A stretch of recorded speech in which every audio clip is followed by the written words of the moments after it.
I'm Claire Adams, 27, and just a week ago I earned my MBA from Stanford, an accomplishment no one in my family had ever imagined. You might assume that made me the favorite child, yet within the Adams family, I was always the one fading quietly in the background. My sister Ashley, the aspiring doctor, has always been the pride of our parents, while I was merely the practical one who handled the bills and responsibilities no one noticed. For years, I convinced myself that if I just pushed harder, they'd finally acknowledge me. But somewhere deep inside, I knew I'd always be the outsider in my own family. What I couldn't foresee was that the evening meant to honor my success would instead destroy the fragile illusion of our closeness, when my parents would utter words so vicious they'd fracture us for good. In that moment, I realized the daughter they'd never truly accepted was about to vanish forever. Have you ever heard something so heartless you wished you could erase it from your memory,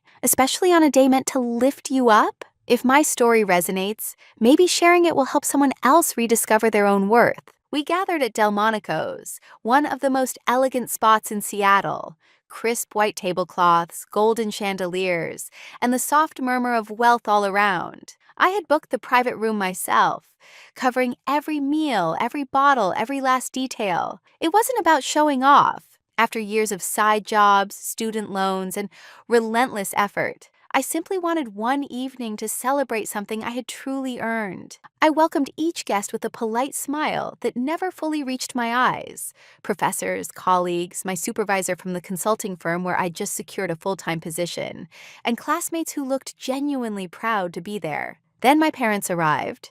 Susan and Robert Adams, stylishly late as usual, perfectly dressed and composed, as if the celebration were theirs instead of mine. They carried no flowers, not even a simple card. Ashley wasn't there either. She was supposedly working a hospital shift, though I suspected she just didn't feel like attending an event that wasn't about her. I made the introductions, watching as my parents exchanged handshakes and polite smiles. Compliments flowed, the kind I had secretly wished they'd hear one day. One of my professors smiled and said, "You must be incredibly proud of Claire.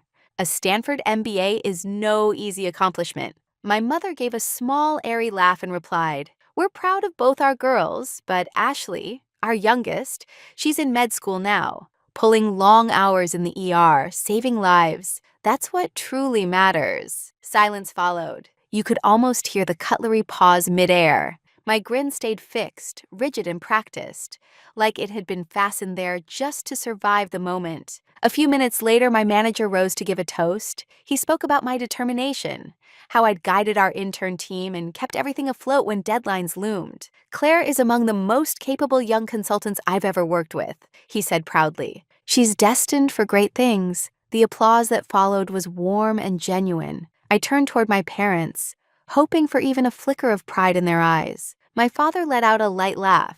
"She's clever, sure, but Ashley, she's saving lives every day. That's the kind of pride that really matters." The words hit like a script they'd practiced, as if my whole life existed only to lead into Ashley's grand performance. The hero, the healer, the one who mattered. Around us, the table went stiff, eyes darting uncomfortably. One of my coworkers, bless her heart, tried to mend the tension. She leaned toward my mother and said gently, "Still, you must be very proud of Claire. What she's done is incredible." My mother's smile was cool, almost dismissive. "I suppose it's fine," she said. Then my father jumped back in, steering the topic once again toward Ashley's endless night shifts, rotations, and all the patients she'd helped. "Compared to a doctor," he added with a casual shrug, "an MBA doesn't quite measure up." That was the breaking point. I pushed back my chair, the sound slicing through the silence like a blade. Every conversation died. My voice came out steady, stronger than I expected. "Do you have any idea what it took for me to get here? How many nights I went without sleep? How many hours I worked while studying so I wouldn't cost you a cent?" My mother's lips pressed tightly together, a wall of quiet disapproval. My father looked at me like I was causing a spectacle. I paid Ashley's tuition. I sent money when the power was cut off. I went without so this family could survive. And still, I'm dismissed as just the one behind a desk? The air grew dense. Every breath in the room seemed to stop.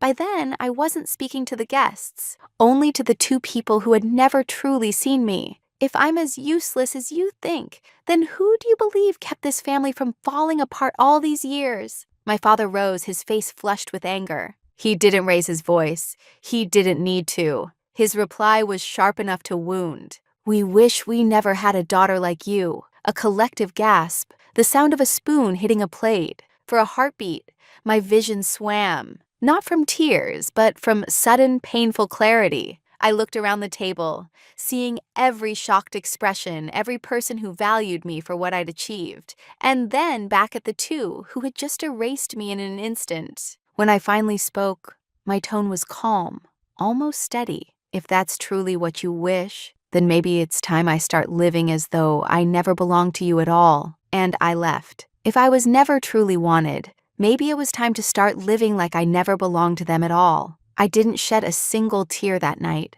not when I stepped out of the restaurant, not when my heels echoed on the wet Seattle pavement beneath a soft drizzle that felt almost familiar, not even when I made it home, slipped off my shoes, and sat in the quiet darkness of my apartment. But the next morning, when I unlocked my phone and saw 11 missed calls from my parents and a single message that said, "You embarrassed us. I hope you're proud of yourself," that's when something inside me gave way. It wasn't sadness that hit me. It was sheer fatigue, because this wasn't some isolated moment. It was just the latest scene in a lifelong pattern I'd finally stopped pretending was normal. I wasn't surprised anymore. I was simply finished. All through my childhood, I was the quiet girl who faded into the background, while Ashley sparkled under every spotlight. We were only 2 years apart, yet it often felt like decades of distance in how we were loved. Ashley had piano recitals, ribbons for participation, birthday parties with towering cakes and golden balloons spelling out her name. I once got a cake that read, "Happy birthday, Ashley O. and Claire," scrawled awkwardly in the corner. A punchline that became a family favorite. They laughed. I didn't, but I smiled like I always did. I learned young that success only counted if it matched what they valued. When I brought home the first place certificate from the regional math competition, glowing with pride, I truly thought it might finally mean something. Mom didn't even glance up from the laundry basket. "That's nice," she said casually, "but Ashley's volunteering at the hospital." That phrase, real impact, was their mantra. It echoed through every conversation, every comparison. Apparently, nothing truly mattered unless it came with a stethoscope. Still, I didn't quit. I kept pushing, believing that if I achieved enough one day, they'd finally say what I'd spent my whole life waiting to hear. "We're proud of you, Claire." So I kept grinding. Through college, juggling 3 jobs at once. I opened the coffee shop at dawn, scrubbed offices after evening classes, and spent weekends tutoring kids from the neighborhood. Every paycheck disappeared, toward household bills, toward Ashley's endless med school expenses. No one ever asked how I managed it. They just accepted the help, as if it were owed. Michael used to tease that I was the only person who could balance a family budget faster than I could recognize my own worth.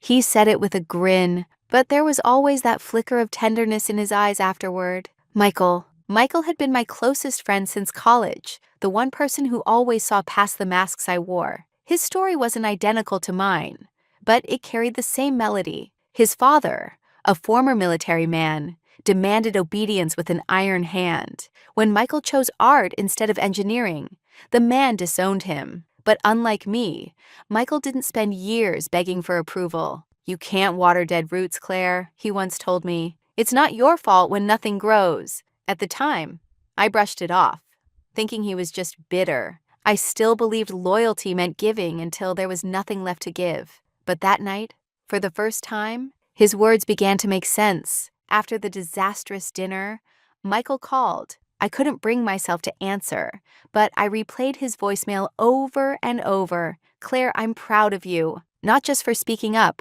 but for finally walking away. Call me when you're ready to breathe again." I wasn't ready yet. Not completely, but something inside me had begun to shift. For years, I'd clung to this fragile hope that if I stayed quiet and worked harder, my parents would finally turn toward me and see me. That hope had been my lifeline. But now, I was beginning to realize that maybe freedom comes only when you stop begging for love from people who will never give it. When I left my old apartment, I didn't take much, just the basics. My laptop, a few worn clothes, the books I couldn't let go of, and one framed photo from college. Michael and me on the campus lawn, holding coffee cups, grinning like fools at a world that still felt wide open. That was before everything got messy. Before I forgot how to smile the way I did in that photo. I found a small one-bedroom place in Bellevue.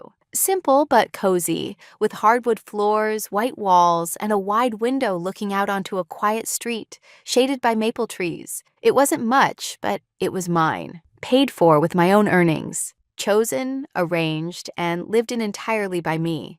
No Ashley, no Susan, no Robert, just Claire. That first night, I barely slept. I lay on a mattress set directly on the floor, staring up at the ceiling, surrounded by stillness. At first, the quiet felt hollow, but the longer I listened, the more I understood it wasn't emptiness. It was peace, something I hadn't felt in years. The next morning, I opened my laptop and checked my bank account. 3 automatic transfers were lined up. One to my parents' utility bills, one to Ashley's tuition, and another toward the family mortgage. I canceled each of them. My fingers shook slightly as I hit confirm. But a strange lightness settled in my chest. No explanations, no apologies, just done. Over the next few weeks, I started piecing together a life that finally belonged only to me. Work at the consulting firm began to take off. My manager handed me a major assignment, a restructuring project for a Fortune 500 tech company. I poured myself into it, staying late, running meetings, solving problems instinctively. For the first time, I wasn't chasing anyone's praise. I was doing it for me, and people began to take notice. More invitations to meetings, more requests for input. My ideas were finally being heard. My name started circulating, not as Ashley's sister or the dependable daughter, but as Claire Adams, the rising talent. Evenings became my sanctuary. I'd come home to my peaceful little apartment, where I added pieces that felt like fragments of myself. A soft gray couch, a lamp shaped like a tree branch, a tall bookshelf to finally unbox my paperbacks. I lined the window with succulents, lit candles, and played jazz while cooking dinner for one. It felt extravagant, almost selfish, and it felt wonderful. One Saturday, Michael showed up with a bottle of wine and 2 oversized bags of Thai food. Still breathing? He joked as he stepped inside like he'd been there 100 times. I smiled. I think I'm finally starting to live. We sat cross-legged on the floor, eating noodles, sipping cheap Cabernet, laughing about our college days. For a while, life felt light again. Simple, unburdened. I like this place, he said, glancing around. It feels like you. I hesitated, smiling faintly. I think I'm still figuring out what that means. He lifted his glass and said softly, to figuring it out. Our glasses touched, and a quiet warmth spread through me. It wasn't pride or relief. It was something gentler, maybe the first trace of self-acceptance, or at least the sense that I was finally moving toward it. Later that night, as I folded a blanket over the back of the couch, my phone buzzed. Mom, then again, Dad. No messages, just a string of missed calls, 10 in total. I didn't answer. I didn't even check them. Instead, I switched the phone to silent, wrapped myself in the blanket, and watched the streetlights flicker through the window. They had chosen silence for years.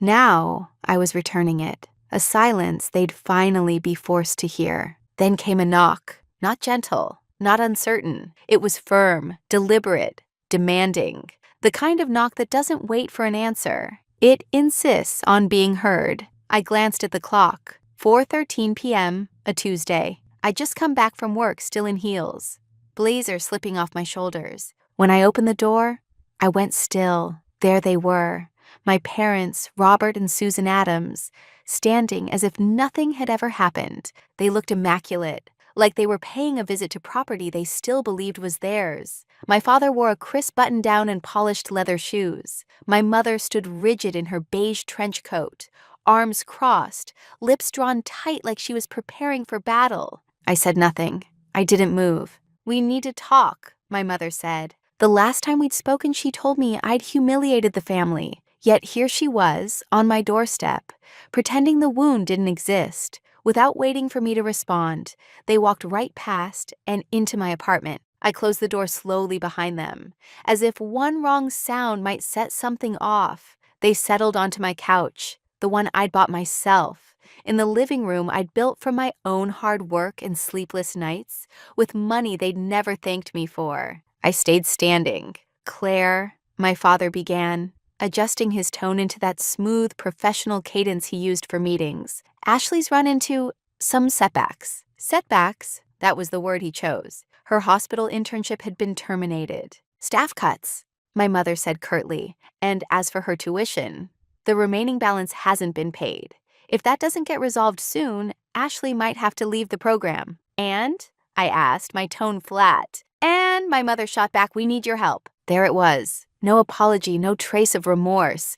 Just the same old refrain. "Help," I echoed, like it was a foreign word on my tongue. "Claire, you understand how critical this is?" My father said, his voice measured. "If she falls behind now, she could lose everything." "She?" I asked quietly. "Or you?" My mother's gaze hardened. "Don't be petty," she hissed. I let out a sharp, dry laugh that startled even me. I gave up years of my life for this family, paid bills when the lights went out, bought Ashley's textbooks, covered her rent, her groceries. I sacrificed so she could have it all. And the one time, just once, I asked for something back, you told me I disgraced you. "We were angry," my father barked. "You were disrespectful." I stepped closer, the sound of my heels striking the floor cutting through the tension. "No," I said evenly. "You disrespected me.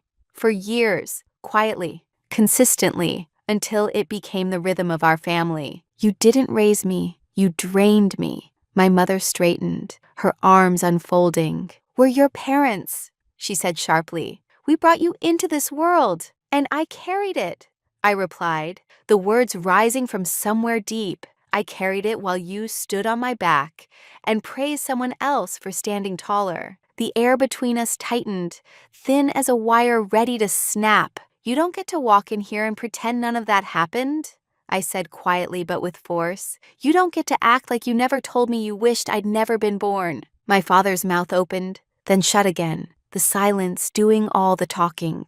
I moved to the door and held it wide. "If you came here to apologize, I'd listen. But if you came to ask for more, that conversation ended the night you disowned me." Neither of them moved. "Claire, this is family," my mother said, her tone climbing. "Blood is blood, not when it's toxic," I said, shaking my head and nodding toward the hallway. They left stiffly, wordless. But before stepping through the doorway, my mother turned and said, "You'll regret this. Someday you'll realize you need your family." I met her eyes without blinking. "I already have one. It just doesn't include you." The door closed behind them with a soft click, and for the first time, there was nothing inside me but quiet. No guilt, no fear, no doubt. Just air, cool and clean, still, free. This time, when the door shut behind them, I didn't cry. I smiled. The weeks that followed moved in quiet rhythm. No calls, no texts, just silence. The same silence they once demanded from me. Except now it wasn't submission, it was strength. It wasn't the silence of someone shrinking. It was the calm of someone who had finally found her own voice in the quiet. At work, I poured myself into everything. I led meetings with a confidence that felt unfamiliar at first, like wearing someone else's jacket, until I realized it had always been tailored for me. People listened when I spoke. Clients began asking for me by name. Then came the big assignment. A multi-million-dollar restructuring for a tech giant out of Redmond, the kind of project that defines a young consultant's career. My manager handed it to me without hesitation. "You've earned this," he said. "Don't look back." And I didn't. For 6 weeks, I lived and breathed that project. Strategy sessions, late-night slide decks, pivot tables spinning across the screen until my eyes stung. But it didn't feel like burnout this time. It felt like purpose. Sharp, alive, mine. At night, I came home to an apartment that finally felt complete. The gray couch scattered with soft pillows, shelves neatly stacked with books I'd once kept boxed away, candles glowing faintly in the corners, filling the room with quiet warmth. It wasn't the house I grew up in. It was the home I'd built for myself, one emotional brick at a time. Michael stopped by often. Sometimes we didn't even talk, just shared leftovers in comfortable silence. Other nights, we played old records and argued about our college playlists. "You're different," he said once, leaning back on my couch, glass of red wine in hand. I looked at him, curious. "Different? How?" "You seem whole," he said softly, like you finally stopped waiting for someone to choose you. I didn't answer. I didn't have to. The steady warmth rising in my chest spoke for me. Then came the article. Our project had exceeded every forecast. The client renewed, doubled their investment, and credited our team's strategy publicly. And there it was, my name, bold and unmistakable front and center. A local business magazine reached out for an interview. I said yes, though a part of me hesitated. I wasn't accustomed to being visible, but during the interview, I told the truth, not just about the project's success, but about the road that led me there. Without pointing fingers, I spoke about what it means to grow up unseen, to chase validation that never comes, and to finally stop needing it. The article was titled Rising Star, Claire Adams on Leading Through Resilience. It spread fast. First hundreds of likes, then thousands. My inbox filled with messages from strangers who said my words felt like their own. People confessing that they cried reading them. One sentence kept getting shared over and over. "You don't have to earn love from people who use it as a weapon." Michael texted me a screenshot circling that line. "Damn, Claire," he wrote. "You started a quiet revolution." But not everyone stayed quiet. Emails began flooding in from my parents. Clipped, angry, seething. "You've humiliated this family. How dare you speak about us in public? Ashley's struggling and you're out there showing off." I didn't answer. They shifted from guilt to accusation, and finally, back to silence. And I stayed still. For once, I didn't feel compelled to defend, explain, or repair. I let it shatter. And this time, I didn't rush to pick up the pieces. And somehow, when everything else had fallen apart, I hadn't. One evening, I stood before my floor-to-ceiling window, a glass of wine in hand, watching the Seattle skyline glitter, as if it were quietly rooting for me. I thought of that younger version of myself, the one who used to send half her paycheck home, waiting for gratitude that never came. I remembered that dinner, that single cruel sentence, "We wish we never had a daughter like you." And then it hit me. I used to believe silence meant surrender. Now I understood. Silence could be strength. The celebration I threw wasn't extravagant. It was small on purpose. No upscale venue. No obligatory guest list filled with names I barely recognized. Just a handful of close friends. Colleagues who'd stood by me when life unraveled. And Michael, naturally, who arrived with 2 bottles of wine and a ridiculously large cheese board he insisted on arranging himself. It wasn't a party for achievement. It was a toast to endurance. I had just signed a leadership contract with the firm. Not something gifted to me, but a position I'd earned and negotiated entirely on my own. No one else's influence shadowed it. No strings tugged from behind. The apartment glowed in warm amber light. Soft jazz and indie tracks filled the background. Beyond the windows, Puget Sound shimmered under the night sky, the city pulsing gently, alive. Laughter rippled through the room. Someone raised a glass in my honor, and I laughed too. Not the practiced polite sound I'd once used to fill silence, but a genuine, unrestrained laugh, the kind that feels like breathing again. No one brought up Ashley. No one mentioned my parents. No one gave me that look of sympathy I'd grown used to. What I saw instead was pride and something softer, something that finally felt like love. Michael tapped his glass against mine and smiled. "Look around you," he said, gesturing toward the laughter and light. "This is the family you built, Claire." I nodded, the truth of it sinking in. "Yeah," I said quietly, "the kind that chose me too." Later, when everyone had gone, I stepped out onto the balcony. The air from the bay was brisk, clean, brushing through my hair like it was clearing away what was left of the past. Below, Seattle's lights shimmered like scattered stars. I finished the last sip of my wine and let myself breathe.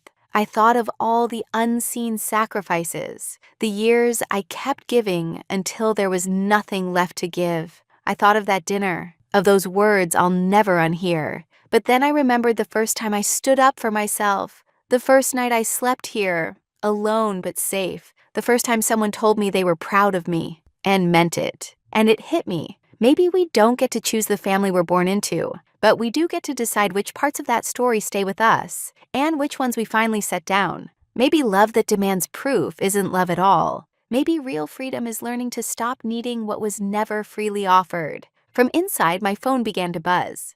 Another message, this time from someone I didn't know, a stranger who'd read the article, found me through the noise, and wrote, "Your story helped me finally walk away from the pain I thought I had to accept." I smiled. I wasn't alone anymore, and neither were they. I stepped back inside and turned off the lights. The room still held the warmth of laughter, the faint scent of wine and candles lingering in the air. I'd spent years pleading for acknowledgement. Now I was finished pleading. I was creating, I was choosing. And for the first time, I knew exactly who I was. Not a daughter to be managed. Not a fallback plan. Not an invisible thread holding others together. Just me. Whole. Enough. Free. I may not be the daughter they wanted, but I am, at last, my own.